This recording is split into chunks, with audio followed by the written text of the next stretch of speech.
tu as commencé à gagner un chiffre vraiment intéressant au bout de combien de temps après ton achat? Au bout de, je dirais, 6 mois ou 8 mois, je crois à peu près. En tout cas, c'est largement moins d'un an. On est à 2 300 € déclarés à l'URSSAF, ce qui revient Ok. à 1 800 € net. Et aujourd'hui, je peux dire qu'en fait, j'ai acheté un appartement. Alors pas en entier, j'ai pris un prêt, parce qu'en même temps, j'ai pris des formations dans l'immobilier, c'est intéressant de prendre des Mm. prêts. Mais j'ai un cash flow avec un appartement, mais c'est pas aussi intéressant qu'un site internet. Si on fait la comparaison, on achète un appartement et on le retape, et un appartement et on le retape, c'est complètement disproportionné par rapport à 48 000 euros, 50 000 euros, 60 000 euros pour un appartement, et avoir quasiment la même rémunération. On pourrait être sur du 400 € parce que j'ai investi beaucoup de temps au début et je sais comment faire aujourd'hui en plus, encore plus rapidement. Au bout de 2 mois, facilement, on est à minimum 100 € par mois quand même. Et encore, je dis ça, je sais que j'ai des collègues qui vont me dire 100 €, c'est que tu l'as raté. Normalement, c'est 500 par exemple. C'est 4 heures par semaine, en gros. Et D'accord. Oui, donc, tu n'es même pas à 1 heure par jour, quoi. ouais, je suis pas à 1 heure par jour. Combien tu as de blogs? Combien tu en gères? J'en ai 9 en tout. Donc, toute la partie où on n'aura pas ou peu de trafic, on va tabler sur du complément de salaire. Et ensuite, progressivement, on va rechercher plus une indépendance financière en fonction des objectifs de chacun quand on commence à avoir du trafic. Et la méthode en elle-même, le système de monétisation en lui-même, permet d'avoir du trafic plus facilement que n'importe quel autre blog. Bonjour Tristan, et je te souhaite la bienvenue sur cette chaîne YouTube. C'est un vrai plaisir de t'accueillir. Je tiens d'ailleurs à te remercier d'avoir accepté mon invitation. Ça me tenait à cœur de te donner la parole sur cette chaîne YouTube parce que tu es, à mon sens, une véritable représentation de l'opportunité de ce système de monétisation. Alors, je vais te laisser te présenter, mais en quelques mots, tu es propriétaire de plusieurs blogs et tu utilises le même système de monétisation qu'on exploite sur la plateforme Ubili. Et ce système de monétisation te permet de générer des revenus avec tes blogs. Et ça va être intéressant justement d'échanger avec toi aujourd'hui, puisque ça va permettre aux personnes qui nous regardent de pouvoir s'identifier, de pouvoir aussi voir concrètement que finalement tout type de profil peut lancer ce type d'activité, tout type d'objectif aussi. Et on va le découvrir tout au long de notre échange. Je vais te laisser la parole pour te présenter, pour nous donner un petit peu ton histoire, l'historique de tes blogs, ce que tu fais avec ton activité. Ok, ça marche. Bah déjà, merci de m'avoir invité, Vincent. Je te remercie aussi pour les compliments d'entrée de jeu. Donc pour me présenter brièvement, comme tu l'as bien dit, je m'appelle Bristan. J'ai eu la chance, je dis bien la chance, d'avoir fait une école de commerce parce que il y a pas tout le monde qui a des parents qui ont les moyens. Donc j'ai une bonne base là-dessus. Ça n'a rien à voir. J'ai fait des études vraiment dans le commerce pour rester simple, mais ça n'a rien à voir avec de l'édition de site, du WordPress. Je préfère dire que j'ai jamais touché à ça, même si on avait un blogueur, des choses comme ça, à droite à gauche. Donc vraiment, c'était très loin. Il y avait une petite base rapide, mais il n'y avait pas de code derrière. C'est vraiment, j'ai déjà touché à un ordinateur et j'étais passionné d'ordinateur. C'est tout, pas d'édition. Euh, Concrètement, moi, juste après mes études, j'avais la possibilité de continuer à être un peu graphiste freelance, des choses comme ça, community manager en étant déjà indépendant, puisque les entreprises où j'ai fait des stages étaient d'accord et voulaient me garder en fait tout simplement. Et moi j'ai dit bah d'accord, bah je serai indépendant et pas salarié. Et en fait, j'ai un copain qui était sur plusieurs projets et il m'a dit mais en vrai est-ce que ça te plaît vraiment? Je dis bah pas trop, je compte pas faire ça toute ma vie, j'aimerais bien créer des projets un peu comme toi. Donc pour faire simple, il était vraiment on va dire dans l'e-commerce, du dropshipping, des choses comme ça. Et il m'a dit par contre tu devrais être salarié parce que tes revenus ils fluctuent, tu pourras jamais emprunter. Et il m'a dit franchement tente, enfin fais quelque chose de correct. J'ai dit d'accord et j'ai essayé de choper un job, donc je voulais soit faire éboueur, j'étais refusé parce que j'étais surqualifié, donc on m'a refusé d'être éboueur.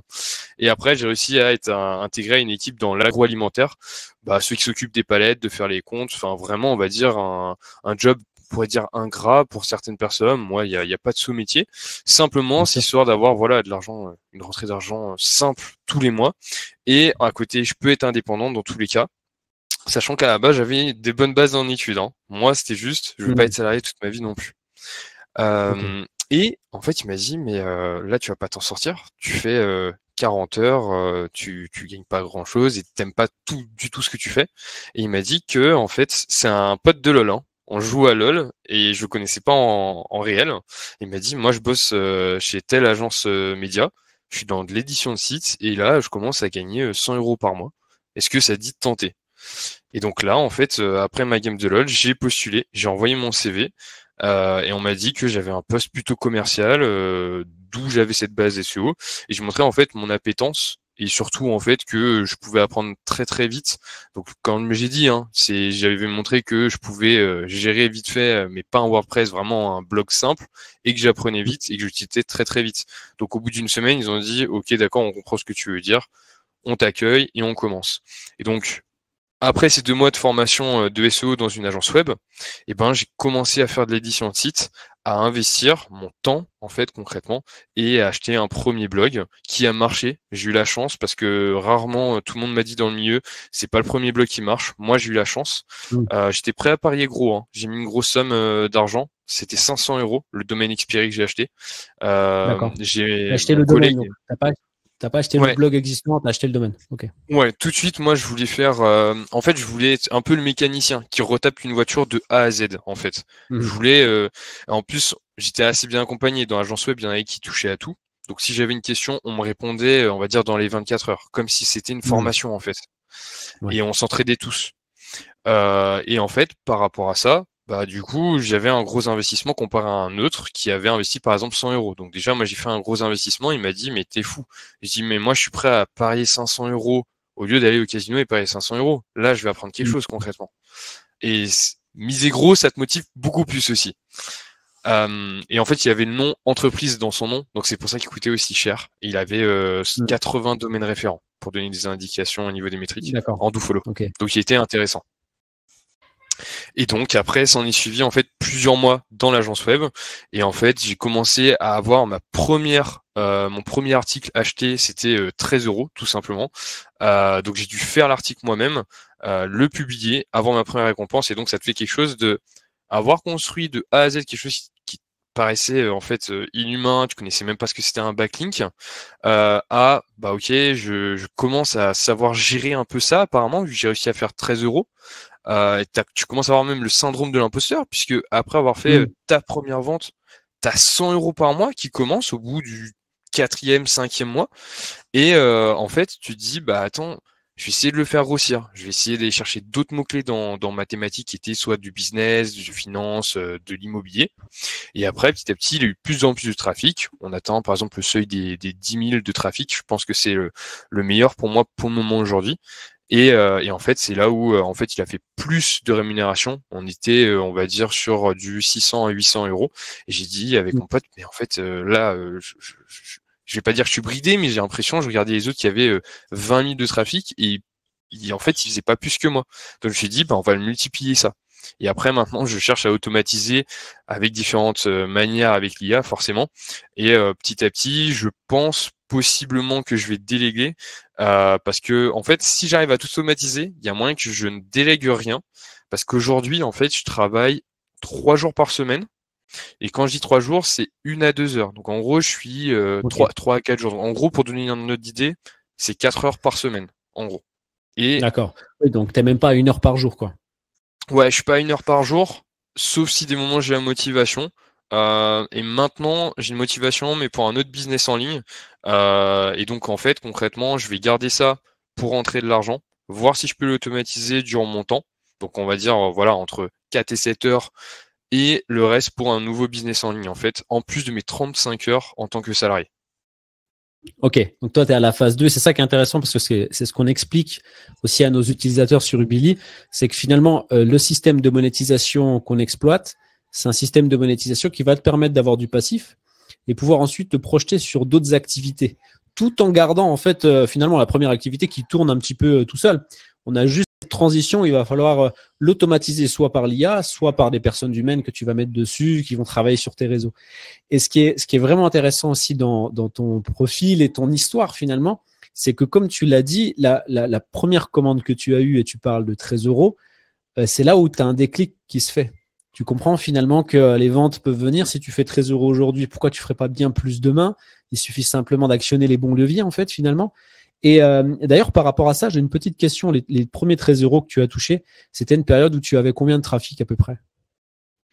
13 euros, normalement, je te donne un chiffre, c'est allez, 13 euros, tu peux réussir à avoir à partir de 500 de trafic et tu peux monter jusqu'à 2000 de trafic. À partir de 3000 de trafic, tu commences à passer à du 30 euros. Et Mhm. après, ça commence à être plutôt 80 euros la publication dès que tu es à 6000 de trafic, je dirais. En fait, ça Ouais. dépend le nombre de domaines référents en dofollow. Si t'en as que 10, 30, tu seras pas dans les prix que je viens de dire, tu vois, tu seras Ouais. plus inférieur quand même. Si tu es proche des allez, entre 50 et 100, 100 ça serait pas mal. Là, on est sur le 80 euros avec entre, pour donner une large fourchette, parce que tout se discute, entre 6, 5 et 15 000 de trafic. Ouais, ok. Donc finalement, parce que toutes les personnes qui nous regardent n'auront pas forcément compris tout ce que tu expliques en parlant de follow, de no follow. C'est plus des personnes qui auront vu, par exemple, la masterclass. La masterclass, j'explique tout en 1 heure, en fait, en détail, dans une masterclass. Pour ceux qui regardent et qui veulent découvrir ça, il y a un lien en description de la vidéo. Je vous invite à cliquer dessus, à découvrir cette masterclass. Sur le point que moi je voulais appuyer, c'est que finalement, les 13 euros que tu as au départ, c'est peu de trafic. Et ensuite, plus le trafic va augmenter, plus les revenus potentiels vont augmenter. Mais le cercle vertueux qu'il y a dedans, c'est que plus on augmente finalement nos métriques, plus on a du dofollow, plus on a des liens qui pointent vers nous, plus finalement on obtient la confiance de Google, plus on obtient du trafic potentiellement, si le contenu bien sûr est de qualité derrière. Et après, plus on a de contenu de qualité, plus on a du trafic qui vient aussi augmenter nos métriques. Et finalement, plus on avance, plus la machine grossit et plus nos revenus deviennent potentiellement importants lorsque le temps rentre dans l'équation, justement. La notion temps rentre dans l'équation. Donc, C'est là on va parler d'intérêt composé en fait, limite. exactement. On y vient très logiquement. Et surtout, ce qui est important à comprendre, c'est que dans la première phase, on va être sur du complément de salaire. Donc, toute la partie où on n'aura pas ou peu de trafic, on va tabler sur du complément de salaire. Et ensuite, progressivement, on va rechercher plus une indépendance financière en fonction des objectifs de chacun quand on commence à avoir du trafic. Et la méthode en elle-même, le système de monétisation en lui-même, permet d'avoir du trafic plus facilement que n'importe quel autre blog. Donc, c'est pour ça que ton exemple, je le trouve, et ton histoire, elle est vraiment intéressante parce que comme je te dis, encore une fois, tu as la représentation de ce que c'est que la réussite avec cette activité. Donc ça, c'est top. Et à ce stade, combien tu as de blogs? Combien tu en gères? J'en ai 9 en tout. Euh, Ok. et j'en compterai 5 actifs. Pourquoi? Parce que il y en a 4 qui restent toutefois en fait inférieurs à 1000 de trafic. Et c'est tellement faible, je trouve, la rémunération, que c'est inintéressant en fait. Pour moi, hein, aujourd'hui, Mhm. avant j'étais content d'avoir 13 euros avec mes sites, mais quand c'est inférieur à 100 euros par mois, je peux pas les citer. Je gère 5 sites. Ouais, J'en ai 10, c'est normal. mais, mais j'en ai 5 complets, quoi. Alors ça, tu sais que pour ça, mais c'est normal en fait, ça dépend de la mentalité de la manière dont tu as d'entreprendre. Je connais des gens, j'ai eu des gens au téléphone il y a pas longtemps, j'ai déjà cité dans plusieurs vidéos, qui ont plus de 700 blogs. Et en fait, ces mecs, ils sont dans une dimension où que ça leur apporte 2, 3, 4, 10 euros par mois. Pour eux, c'est le volume qui va jouer, tu vois. Oui. Donc, ça dépend de la stratégie de chacun. Mais moi, je comprends ce que tu expliques parce que je suis dans cette même mentalité où je vais avoir une recherche d'excellence et de perfection, ou si finalement un blog me rapporte moins de 100 euros, je vais même pas l'évoquer. J'aurais même pas l'envie d'en parler. Donc, je comprends parfaitement. Donc, en gros, 9 blogs, dont 5 actifs. Et ces blogs-là, ils ont quelle ancienneté? Pour le plus ancien et le plus récent? Bonne À peu près. question. Il y en a un à peu près. En fait, la plupart, ils dépassent tous la dizaine d'années, quasiment. Vraiment, il y en Ok. a un qui doit avoir 8 ans, mais sinon, la plupart, il y en a un, il a 15 ans, l'autre 18, un autre 13. Donc, moi, je conseille d'acheter du 10 ans. Dès qu'ils ont 10 ans, c'est plutôt pas mal. D'accord. Donc ça, c'est sur les domaines. Tu achètes les domaines et Domaine. ensuite, Mm. ok, ça marche. Et en gain par mois sur tout le réseau que tu as. Alors, en tout, c'est intéressant. On est à 2300 euros déclarés à l'URSSAF, ce qui revient Ok. à 1800 euros net. Et si on veut dire le net, si on veut savoir combien je gagne vraiment dans la poche, on est à 1007 parce que j'achète toujours un ou deux backlinks par-ci par-là. Je dois payer quelques outils en IA. On est sur une dépense de 100 € par mois. Et aujourd'hui, je peux dire qu'en fait, j'ai acheté un appartement. Alors pas en entier, j'ai pris un prêt parce qu'en même temps, j'ai pris des formations dans l'immobilier. C'est intéressant de prendre des prêts. Mais j'ai un cash flow avec un appartement, mais c'est pas aussi intéressant qu'un site internet. Si on fait la comparaison, on achète un appartement et on le retape, et un appartement et on le retape. On va dire que j'ai dépensé en tout 50 000 € dans un appartement pour qu'il rapporte 650 €, mais c'est pas du net, hein. Il y a les charges, etc. Je donne juste ce que je dois déclarer. Et à côté, on a un site internet où je vais peut-être investir beaucoup plus de temps, voire autant s'il y a beaucoup de travaux dans un appartement, mais je l'ai acheté 500 €, ça serait un gros chiffre. On peut aller à 3000, hein. J'ai déjà essayé d'acheter à 3000, mais c'est vraiment pour des gros. Mais quand on commence, on est plutôt sur 100 €, d'accord? Mais c'est complètement disproportionné par rapport à 48 000 €, 50 000 €, 60 000 € pour un appartement. Et avoir quasiment la même rémunération, on pourrait être sur du 400 € parce que j'ai investi beaucoup de temps au début et je sais comment faire aujourd'hui en plus, encore plus rapidement. Au bout de 2 mois, facilement, on est à minimum 100 € par mois quand même. Et encore, je dis ça, je sais que j'ai des collègues qui vont me dire 100 €, c'est que tu l'as raté. Normalement, c'est 500 par exemple. Ouais. Ok. Ça, c'est fou parce que tu fais une comparaison avec l'immobilier et c'est une comparaison que je fais aussi beaucoup. Je fais beaucoup parce que aujourd'hui, on a des gens qui veulent avoir accès à l'immobilier. C'est noble, c'est normal. On veut protéger son argent. Alors que quand on regarde le blogging avec ce système de monétisation, en tout cas, on est semblable à des chiffres qu'on retrouve dans l'immobilier, que ce soit en termes de revenus qu'on pourrait comparer à des loyers et en termes aussi de valeur de blog. C'est-à-dire qu'un blog a une valeur, c'est-à-dire qu'il peut se vendre.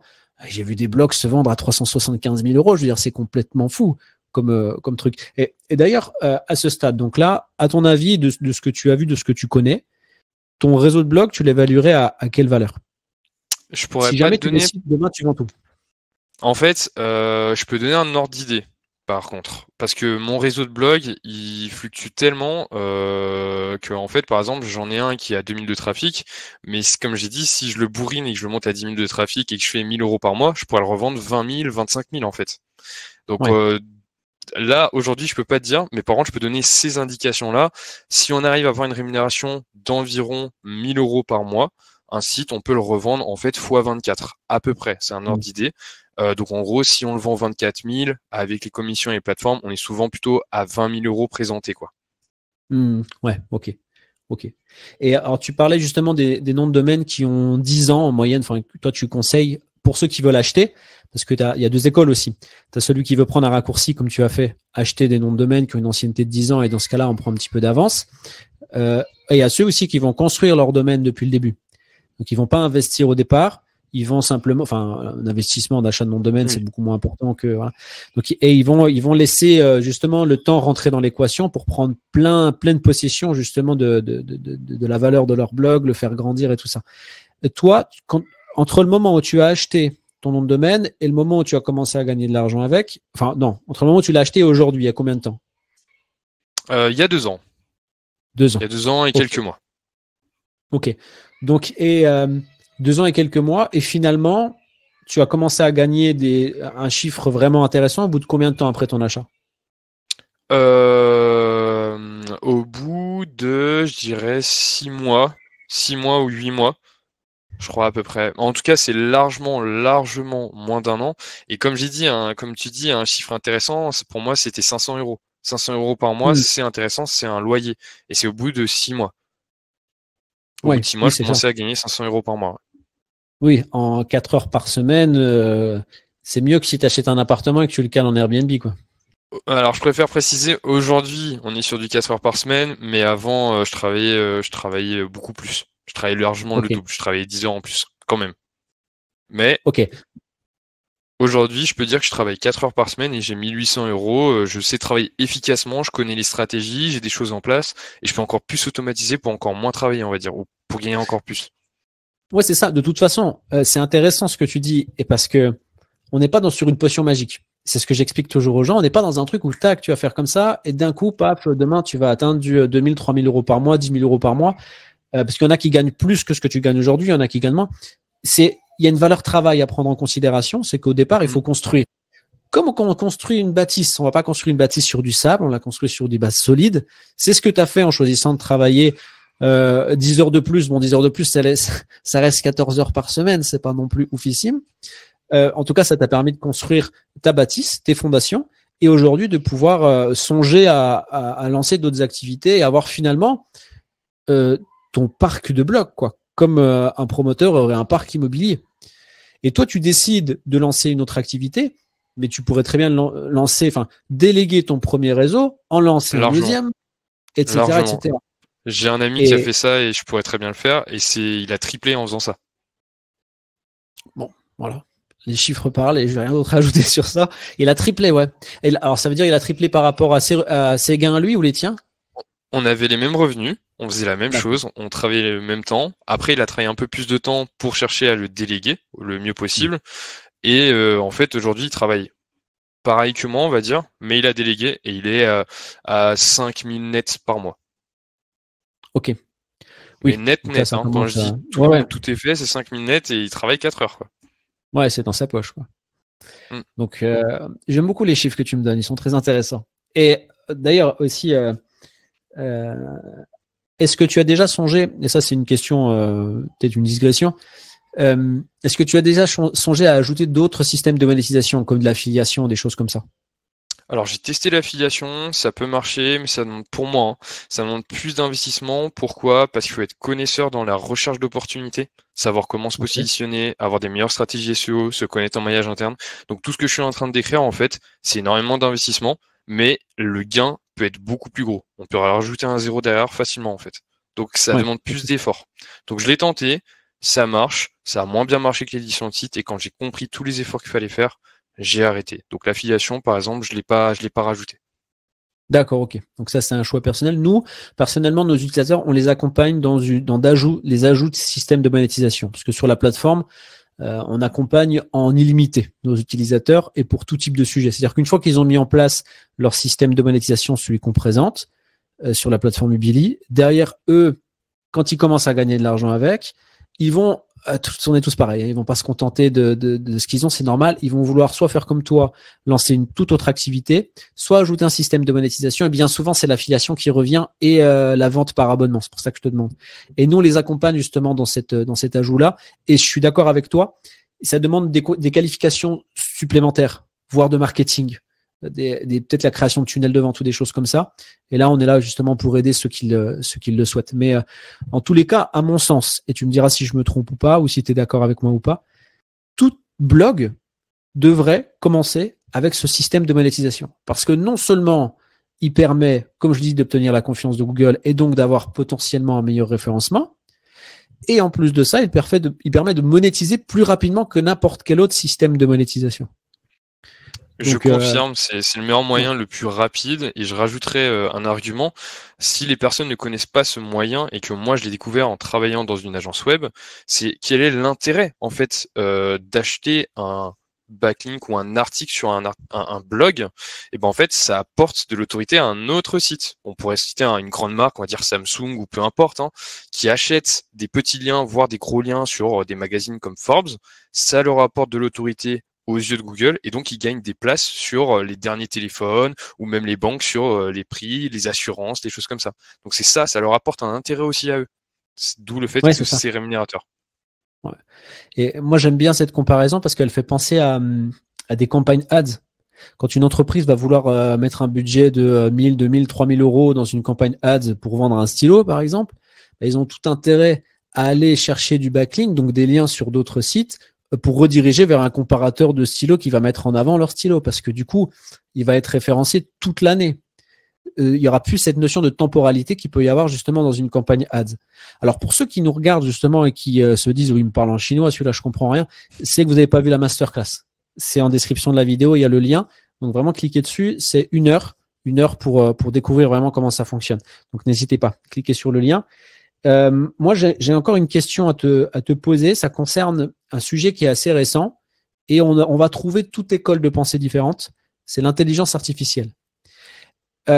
Aujourd'hui, on a un abus d'intelligence artificielle et donc qui dit abus dit qu'il va y avoir à court, moyen ou long terme des manifestations de la part de Google, soit des blocages, soit des affinements de l'algorithme. Qu'est-ce que tu préconises par rapport à l'intelligence artificielle en termes de contenu et en termes d'automatisation, mais ça va ensemble? Ok, d'accord. Donc déjà, je préfère répondre à plusieurs questions en même temps. Donc je vais essayer d'être ordonné. Donc pour commencer, un bon contenu, on va dire qu'on répond à l'intention de recherche. Donc on va regarder qu'est-ce qui se passe sur la SERP, la page de résultats. Donc si j'ai mon mot-clé bien défini avec un volume de recherche et je vois il y a peu de concurrence, je vais donner un exemple. Il n'y a pas les sites du gouvernement ou on évite qu'il y ait Wikipédia par exemple, parce que c'est des sites à forte autorité. Voilà, un petit exemple. Je me dis, je peux me positionner. Qu'est-ce que je dois répondre aux internautes? Une fois qu'on a compris ça, on peut très bien l'intégrer avec l'IA et regarder le contenu qu'elle a fait, corriger s'il y a des erreurs, vérifier ses informations. Et en fait, on lit et on comprend ce qu'elle a proposé, d'accord? Ça, c'est la première chose. La deuxième chose, c'est que tu disais, il y a beaucoup eu de mises à jour, de core update en fait de Google durant les 2 dernières années par rapport à ça. Elle met beaucoup en avant le contenu parce qu'elle sait que l'IA, en fait, on va dire, c'est pas loin de la répétition d'informations, même s'il y a des fois de l'ajout de valeur de sa part, ça peut arriver. Le plus important, c'est justement quelle est la valeur ajoutée, parce que si on fait que de l'IA, ça peut ne pas marcher. Moi, aujourd'hui, j'ai compris que avec certaines manipulations et un bon prompt, on peut réussir à faire que de l'IA, mais il y a une vérification humaine toujours. Et en fait, ça va faire 1 an que j'ai 3 sites qui tournent que avec de l'IA, qui sont pas down. Et ce qu'on entend beaucoup aussi, c'est la plupart des sites sont down au bout de 2 ans. J'ai envie de dire que je confirme cette hypothèse, cette théorie sur certains, et on n'a pas tous les détails, on n'a pas tous les éléments. Pourquoi? Il y a des sites, quand je parle de ça, je parle de environ une 50, on va dire 100 sites. Quand je dis ça, c'est vraiment d'autres collègues et en même temps on a un catalogue, donc on voit ceux qui perdent. Il y en a ceux qui ont fait que de l'IA et ils n'ont pas cherché à améliorer le contenu, qui sont down. Il y en a qui sont restés, qui ont 10 000 de trafic, d'accord? Donc les gens vont consulter leur contenu. Il y en a qui ont fait que de l'humain et ils sont quand même down. Quand je dis down, en fait, ils ont monté en trafic et puis dès qu'il y a eu une core update de Google, paf, une cassure, ils sont plus jamais repartis. Et il y en a d'autres qui sont restés normaux. Donc en fait, on a tous les éléments. Il y a aucun élément qui est en corrélation, donc on ne peut pas savoir si l'IA a été bénéfique ou pas. Donc ma réponse et ma préconisation sera regardez votre contenu, qu'est-ce qui va et qu'est-ce qui va pas, et quelle est la valeur ajoutée à chaque fois. C'est ça ma réponse en fait. Donc finalement, c'est bien utiliser l'intelligence artificielle comme un soutien, un appui, et non pas comme un salarié à qui on va déléguer toutes les tâches, quoi. Donc il y a toujours cette valeur humaine à mettre en avant, et surtout la question qui est très forte que tu as évoquée, c'est qu'est-ce que j'apporte à la personne qui va découvrir cet article? Qu'est-ce que je lui apporte en termes de valeur ajoutée? S'il va lire une reformulation que l'IA a trouvée sur Internet, qui existe déjà, peut-être mal reformulée souvent, est-ce que ça lui apporte réellement quelque chose, ou est-ce qu'il va vouloir tout de suite quitter mon blog? Donc ok, donc l'intelligence artificielle. L'IA, je dirais même, aujourd'hui, moi, je vois pas comme une IA, je la vois même comme un AIA. C'est un assistant intelligence artificielle, en fait, concrètement. Ouais. Ok. Mais c'est une bonne façon de voir les choses. Moi, je suis assez d'accord avec ça. Et finalement, toi, c'est un outil que tu utilises pour automatiser et ça fonctionne, quoi. C'est ce qui te permet aussi de faire tes 4 heures par semaine aujourd'hui, en tout cas. Ouais. Aujourd'hui, en 2 mois, j'ai réussi à monter un site qui est monté à 4000, 5000 de trafic. Je n'ai jamais retouché les textes et c'est que l'IA qui l'a fait et c'est automatisé. D'accord. Tu fais de la réécriture par l'IA? C'est-à-dire l'IA qui se réécrit lui-même? C'est-à-dire, est-ce qu'on part d'un article qui est existant et je le fais réécrire par l'IA, ou tu veux dire, il m'a proposé quelque chose et ça me va pas, je le fais réécrire par l'IA? C'est ça. La deuxième? Alors, c'est pas que ça va pas. Excuse-moi, je vais affiner un petit peu ma question. C'est que aujourd'hui, il y a des détecteurs d'IA. C'est-à-dire que quand tu passes, tu le sais, quand tu passes dans un texte, dans un détecteur, il va te dire ce texte a écrit à tant de pourcentage d'IA. Est-ce que toi, ton texte, tu vas t'arranger pour qu'il ne passe pas dans les détecteurs d'IA? Pareil, on a eu cette vague où les clients, d'autres mêmes personnes, des prestataires, vérifiaient le contenu si c'était généré par l'IA. Il y a tous les outils qu'on a eu, il y en a eu une dizaine en 1 an. ne sont pas, pour moi, 100% fonctionnels. Pourquoi? Il y a eu des rédactions qui sont humaines. Je peux être sûr que c'est humaine parce que c'était ma compagne et moi, j'ai testé moi-même, qui ont été détectées comme IA, en fait. Certains ont trouvé des manipulations pour ne pas être détectés en IA. C'était simplement en décalant la virgule. On avait 0% en IA. Donc en fait, finalement, oui, j'avais trouvé des techniques pour ne pas être détecté par l'IA. Oui, il fallait des fois faire de la réécriture par l'IA. Aujourd'hui, moi, je ne fais pas confiance à ces outils-là. Je ne cherche pas à améliorer l'écriture de mon IA pour pas qu'elle soit détectée par l'IA. Ceux qui le font, très bien, hein, c'est une philosophie, je le respecte. Si ça marche encore mieux, tant mieux. Aujourd'hui, je me soucie pas d'avoir un outil supplémentaire pour voir si mon IA a été détectée, puisque je considère qu'il n'y a aucun pattern représentatif de l'IA, comme des conclusions, des choses qui se répètent vraiment qu'on connaît aujourd'hui. Donc j'appellerais même ça des footprints, des empreintes numériques qu'on voit tout de suite, on dit ah bah ça c'est de l'IA. Ok. Et là, du coup, toi, tu utilises la même IA à chaque fois ou tu vas varier entre ce que tu vas trouver sur ChatGPT et d'autres outils? Uniquement le contenu, je peux dire que c'est uniquement ChatGPT. Après, si je donne un petit peu ma sauce Coca-Cola, oui, il le réécrit par lui-même en fait. Concrètement, si on peut dire, c'est comme si je lui disais, bah voilà ce que j'ai fait, alors que c'est lui qui l'a fait. Qu'est-ce que tu pourrais améliorer? Il me dit exactement point par point qu'est-ce que je peux améliorer. Je lui dis, bah, est-ce que tu peux l'améliorer en suivant ces points-là? Il l'améliore. Et après, je lui dis, est-ce que tu trouves qu'il y a des répétitions? Il vérifie les répétitions. En fait, point par point, je le démolis son texte avec ses recommandations à lui. Et une fois que c'est démoli en entier, il dit, bah, j'ai plus rien d'autre à rajouter, en fait. D'accord, ok. Tu vas jusqu'à ce qu'il n'ait plus rien à dire, quoi. Ouais, concrètement. Donc, okay. Le but, c'est d'avoir vraiment, on va dire, imaginons, un article, c'est environ 800 mots, ça dépend desquels, on peut aller sur du 2000 mots en fonction, comme j'ai dit, du mot-clé, de l'intention de recherche. Mais quand il a mis 800 mots et que c'est compact, c'est concis, synthétique et on répond clairement à l'intention de recherche, c'est en béton, il le dit, quoi. Ok. Bah, écoute, en tout cas, ça a été très intéressant d'échanger avec toi sur beaucoup de choses. Avant de nous quitter, j'aurais une dernière question à te poser. Est-ce que tu dirais que ce système de monétisation pour le blogging est le moyen ou un des moyens, je dirais peut-être même, enfin à mon sens en tout cas, le moyen le plus simple pour gagner de l'argent avec un blog? Est-ce que tu aurais un conseil particulier à donner à toutes les personnes qui nous regardent? Ouais, je pourrais en donner un. D'ailleurs, s'ils veulent, ils peuvent me contacter personnellement en même temps, s'ils ont des questions, et en même temps, s'ils veulent se faire accompagner, j'aurais dit d'aller chez Billy en plus s'ils ont d'autres questions. Mais de bien dissocier entre acheter un domaine qui est expiré et acheter un nouveau domaine, comme on a parlé dans notre discussion. S'il y en a un qui a l'idée soit d'avoir plusieurs sites et de faire un peu comme une usine, c'est ce que je pense que ça sera le plus rentable. Et donc là, ça serait mieux de faire du domaine expiré, justement, d'acheter des domaines déjà existants et de les remonter, etc. Il y a des petites choses à savoir. Je pense que tu as une formation pour ça aussi. Et de l'autre côté, il y en a peut-être qui préféreront faire de la qualité. C'est un peu comme les chaînes YouTube d'aujourd'hui. Il y en a qui font à balle de chaînes, mais très peu qualitatives, avec très peu de vues, mais ça c'est un moyen de rémunération.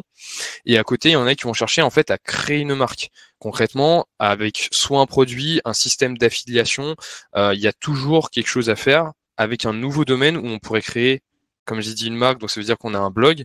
Et après, il y a plusieurs canaux que j'imagine on pourrait monétiser avec différents moyens que on ferait moins avec l'usine que moi je parlais des domaines expirés que toi tu dois aussi également présenter. Donc en vrai, on a vraiment deux chemins, quoi. Ok. Alors nous sur Ubili, pour la précision, on parle spécifiquement de l'achat de domaine, alors pas d'expiré. On parle de l'achat de domaine nouveau. Sur les domaines expirés, c'est quelque chose qui va arriver prochainement. Ça demande un investissement supplémentaire pour nos utilisateurs, parce qu'en fait, si pour tous ceux qui nous regardent comprennent bien, Ubili, l'objectif, c'est que c'est une solution tout en une. C'est-à-dire qu'il y a absolument tout dans Ubili. À partir du moment où une personne accède à Ubili, elle a tout, de l'accompagnement jusqu'aux outils, sans qu'elle ait besoin de verser un centime supplémentaire.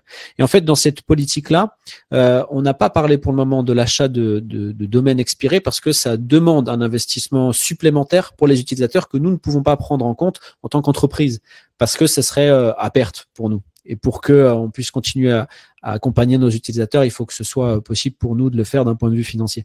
On est en train de travailler justement sur ça, sur les domaines expirés, pour apporter la formation pour ceux qui le veulent, sans financer ça. Les personnes qui voudront prendre ces raccourcis-là devront financer en plus leur domaine expiré. Donc, mais c'est quelque chose qui est très puissant. Maintenant, c'est pas pour tous les portefeuilles. Donc ça, on va le faire, mais ce sera, je pense, courant 2025 si tout se passe bien. Il y a déjà plusieurs projets en cours, mais devrait y avoir un petit peu de place pour faire ça. Et ben écoute, en tout cas, Bristan, merci encore pour cet échange. C'était vraiment très instructif, très intéressant. Avec plaisir. Puis, au plaisir de te revoir sur la chaîne peut-être pour une autre intervention. Ce sera y réfléchir. Est-ce que tu as quelque chose à rajouter? Non, c'est bon, c'est tout bon pour moi. C'est bon, ok, ça marche. Eh ben écoute, je te dis à très bientôt. Et puis pour tous ceux qui nous regardent, n'hésitez pas à passer le pas. Il y a une masterclass de 1 heure pour pouvoir découvrir exactement comment ça fonctionne, comment mettre en place cette activité. Il suffit de cliquer sur le premier lien qui est en description de la vidéo. Et ensuite, vous aurez la possibilité également de prendre 30 minutes de coaching avec moi ou un membre de l'équipe Ubili pour lever les dernières zones d'ombre et pouvoir passer à l'action et créer votre propre réseau de blog. En tout cas, je vous souhaite le meilleur et je vous dis à très bientôt. Ciao.